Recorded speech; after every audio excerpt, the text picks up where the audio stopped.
唔知大家記唔記得自己細個嗰陣，會唔會成日覺得自己唔夠聰明，或者屋企人有時會話你唔係讀書嘅材料？今日想同大家分享嘅呢一本書《大腦解鎖》，作者喬布勒就指出，可能就係因為我哋一啲嘅根深蒂固嘅諗法，限制咗我哋每一個人嘅潛能。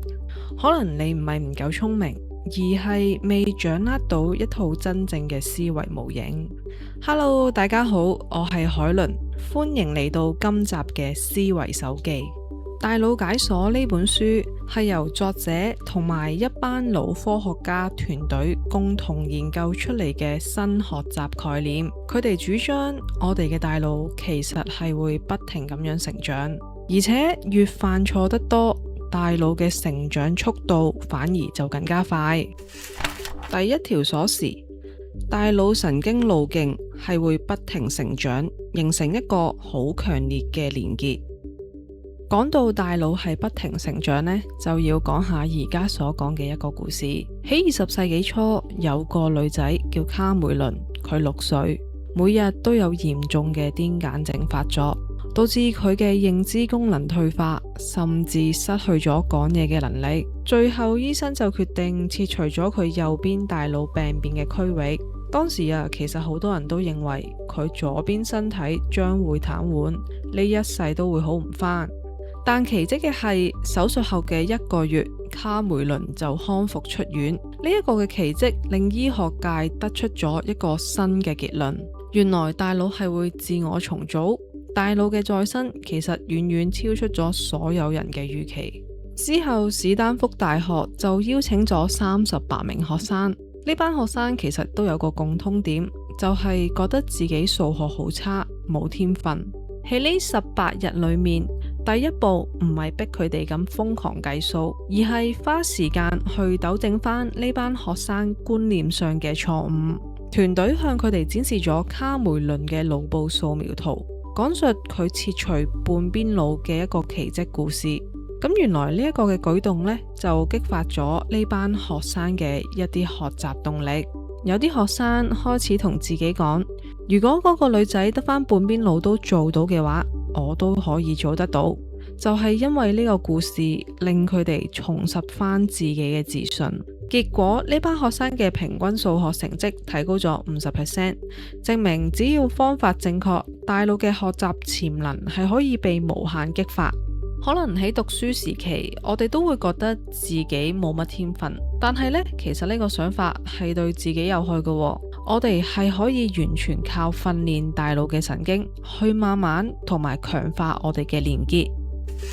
第二條學習鎖匙，每一次嘅掙扎、犯錯都係大腦成長最佳嘅時機。密西根州立大學進行咗一項研究，就係研究人類犯錯嘅時候大腦所作出嘅反應。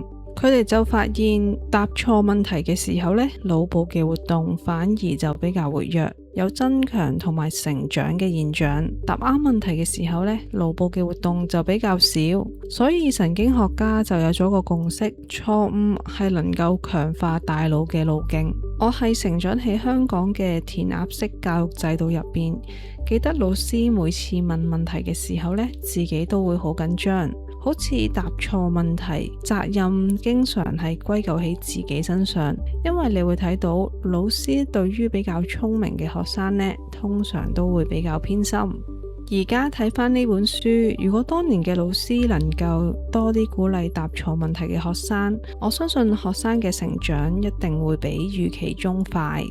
不過改革教育制度唔係一朝一夕嘅事，就算有一位好老師講俾大家知錯誤係一件好事，但係好遺憾，好多學生依然覺得犯錯係一件好糟糕嘅事。呢個係一個好根深蒂固嘅文化問題。雖然改革係一件好艱難嘅事，但係都有啲好嘅例子㗎。書入面有位老師叫做珍妮，佢用咗一張圖表去鼓勵學生點樣勇於面對問題。咁佢就貼咗一張階梯圖，上面就寫咗一句：你今日站喺邊個階段啊？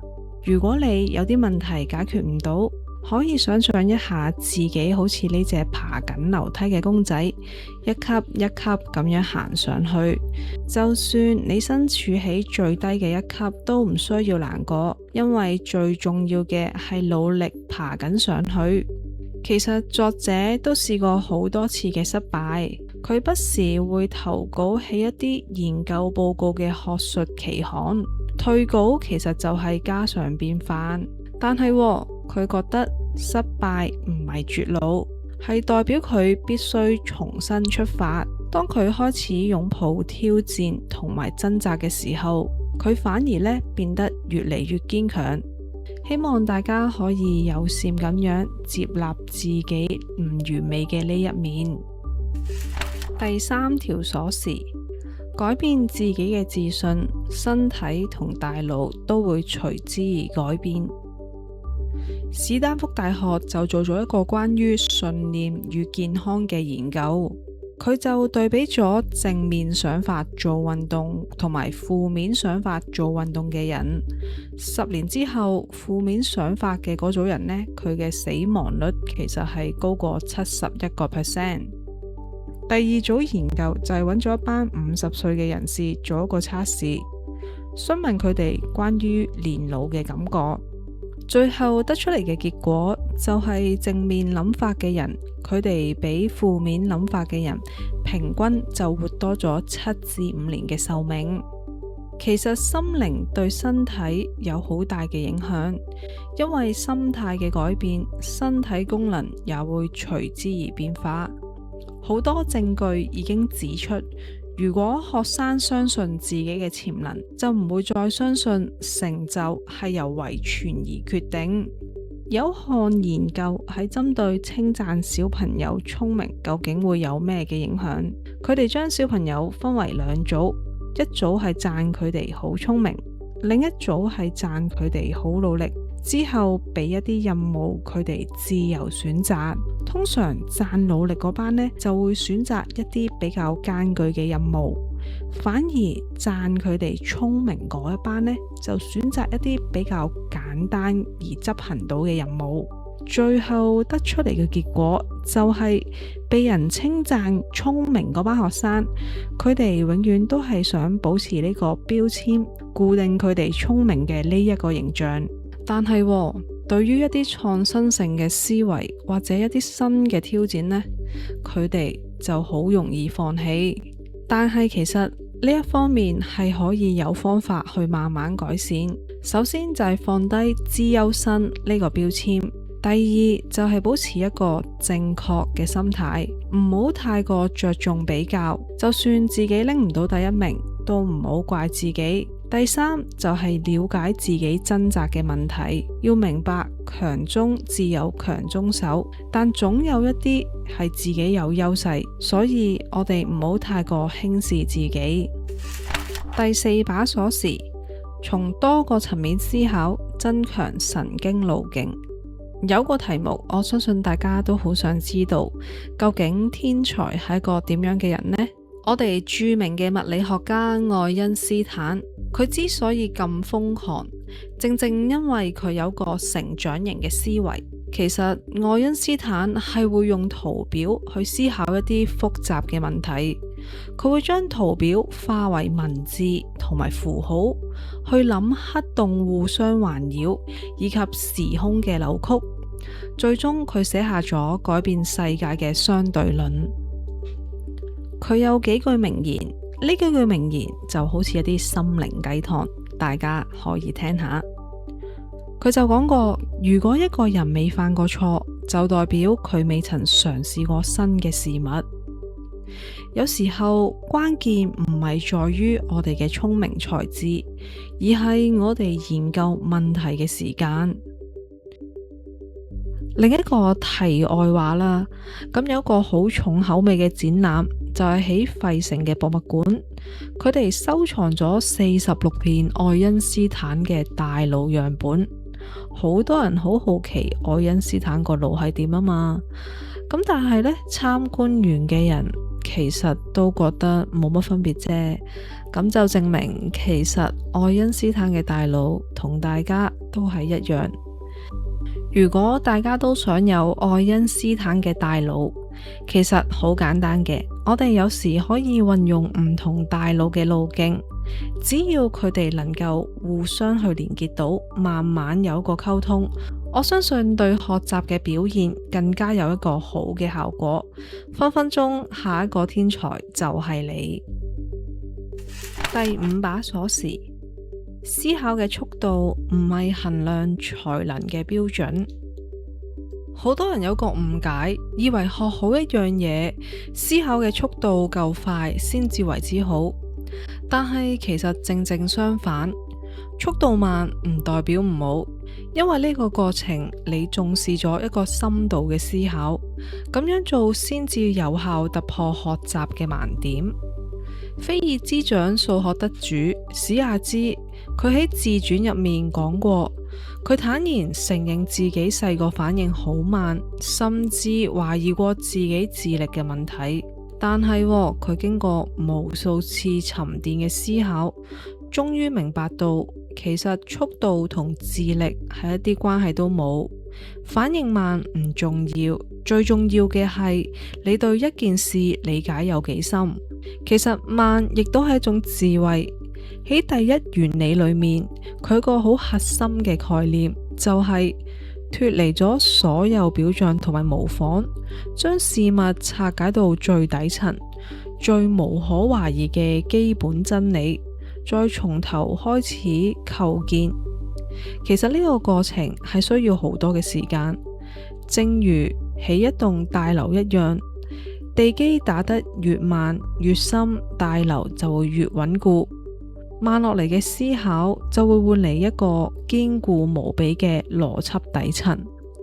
每一個人都有屬於自己嘅思考節奏，我哋唔需要羨慕人哋嘅快思考，亦都唔需要擔心自己嘅慢反應。真正嘅聰明其實從來唔係速度嘅競爭，而係深度嘅修行。慢慢走，反而能夠看清楚事物嘅本質。第六把鎖匙，與人連結接觸，帶嚟唔同嘅新睇法。其實同人合作嘅時候，我哋嘅前額葉會變得相當活躍，呢一部分係屬於社交大腦嘅區域。其實喺工作或者學習上面，我哋需要同唔同人去溝通。大家都明白啦，其實社會或者學校有唔同類型嘅人，唔係下下合作都會咁順利，有時都會有好多阻滯。所以如果想有效增強呢方面嘅區域發展，我哋可以嘗試以下呢3種嘅方式。第一種，開放心態。如果想同人有良好嘅互動，需要開放自己嘅胸襟，尊重唔同差異嘅性格。第二種，開放式嘅指導。有一啲場合，大家想分享自己嘅觀點同埋問題嘅時候，如果能夠做到鼓勵同埋欣賞，人哋會感受到你嘅尊重。除咗能夠增進關係之外，相應咁樣帶嚟咗好多有價值嘅話題。第三，擁抱不確定。如果有唔了解嘅地方，其實可以承認。擁抱不確定性，能夠令你有另一個開放嘅態度。我哋唔在乎人哋嘅評價嘅時候呢，其實對於合作嘅時候就更加能夠建立一個長遠嘅關係。人類嘅生存係需要群體嘅合作，了解咗彼此嘅想法，就能夠建立一個更健康、更完整嘅大腦思維。希望今日分享呢6把鎖匙，能夠令大家察覺到自己更多嘅諗法，利用學習嘅鎖匙，深度了解思維，發揮更多無限嘅潛能。今集介紹嘅呢本書呢，其實我覺得好適合家長睇嘅，因為佢就舉咗好多例子啦，去講俾大家知，其實每一個小朋友喺一啲教育上面都有好多唔同嘅需要嘅，即係有時唔好覺得小朋友天生唔聰明，而係我哋可能缺少咗一啲嘅方法去令到誘導佢哋行一個正確嘅學習軌道。今集嘅時間就差唔多啦，講完咁多關於大腦嘅嘢，我都要食返一啲補品去補一補個腦。我哋下一集思維手記再見，拜拜。